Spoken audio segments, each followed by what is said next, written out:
പാണക്കാട് സെയ്ദ് മുനവ്വർലി ശിഹാബ് തങ്ങൾ ഇപ്പോൾ ടെലിഫോൺ ലൈനിലുണ്ട്. മുനവ്വർലി തങ്ങൾ, ഇതിപ്പോൾ സമസ്തയെ സംബന്ധിച്ചിടത്തോളം എന്ന് മാത്രമല്ല, ഒരുപക്ഷെ ഇന്ത്യയിൽ തന്നെ മുസ്ലിം പണ്ഡിത ലോകത്ത് എണ്ണിപ്പറയാവുന്ന പണ്ഡിതന്മാരിൽ ഒരാൾ കൂടിയാണ്. ഇപ്പോൾ നേരത്തെ KP നൗഷാദ് MLA പറയുകയായിരുന്നു, പുതിയ തലമുറയിലൊക്കെ ഭൗതിക വിജ്ഞാനവും ആത്മീയജ്ഞാനവും ഉള്ള പണ്ഡിതന്മാരുണ്ട്, പക്ഷേ പഴയ തലമുറയിൽ അങ്ങനെ അപൂർവമായി മാത്രം സംഭവിക്കുന്ന ഒരു പ്രതിഭയായിരുന്നു അദ്ദേഹം എന്ന് പറയുകയായിരുന്നു. ആ നിലക്ക് സമസ്തയെ സംബന്ധിച്ചിടത്തോളം, സുന്നി മേഖലയെ സംബന്ധിച്ചിടത്തോളം K ആലിക്കുട്ടി മുസ്ലിയാരുടെ വേർപാട് എത്ര വലിയ നഷ്ടവും വേദനയും ഉണ്ടാക്കുന്ന ഒന്നാണ്.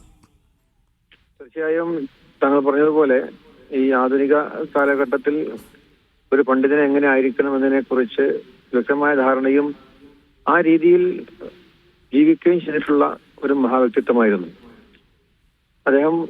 പണ്ട് കാലത്ത് തന്നെ ദർസ് പഠനമൊക്കെ കഴിഞ്ഞ് പിന്നീട് അറബിക് കോളേജിലൊക്കെ പഠിക്കുമ്പോഴും അന്ന് അദ്ദേഹം ഭൗതിക വിദ്യാഭ്യാസത്തിൽ കൂടുതൽ ആഴത്തിൽ പഠിക്കുകയും ഇംഗ്ലീഷ് ഭാഷയും അതുപോലെ മറ്റ് ഭാഷയും മറ്റ് ഭൗതിക വിഷയങ്ങളൊക്കെ പഠിച്ചുകൊണ്ട് അദ്ദേഹം ഒരു സമന്വയ വിദ്യാഭ്യാസം നാട്ടിൽ തുടങ്ങുന്നതിന് മുന്നേ തന്നെ സ്വന്തമായി ആ കാര്യങ്ങൾ നേടിയെടുക്കാൻ സാധിച്ചു എന്നുള്ളതാണ്.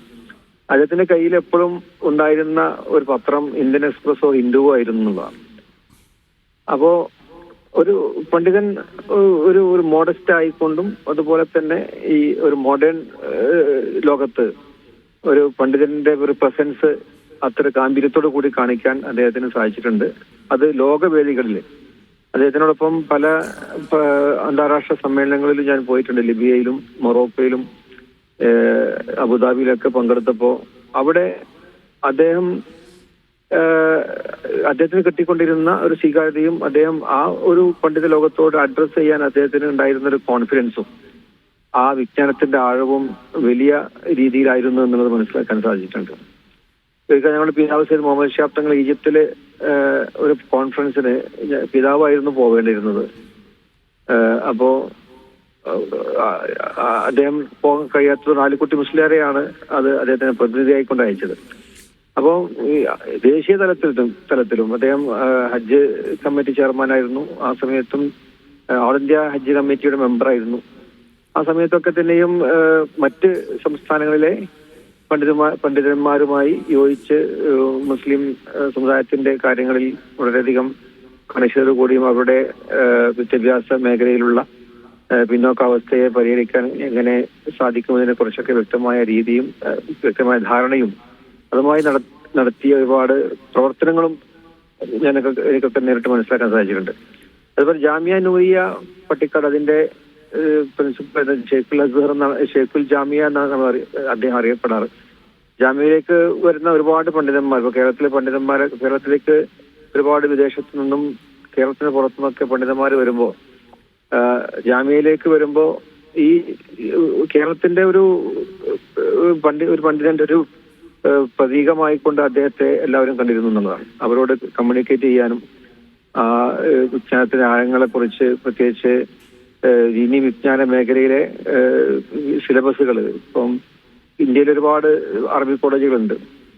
അപ്പോൾ ജാമിയ നൂരിയയിൽ അത്തരം ഒരു നല്ലൊരു അറബി കോളേജ് സെറ്റപ്പ് ചെയ്യുന്നതിലും പുതിയ ലൈബ്രറി സെറ്റപ്പ് ചെയ്യുന്നതിലും ഒക്കെ ആ കുട്ടികൾ ആധുനികവൽക്കരിച്ചുകൊണ്ട് പുതിയ ലോകത്തിൽ സംവദിക്കാൻ അവരെ പ്രാപ്തരാക്കാൻ ഷെയ്ഖുന ആലിക്കുട്ടി മുസ്ലിയാർക്ക് സാധിച്ചിട്ടുണ്ട്.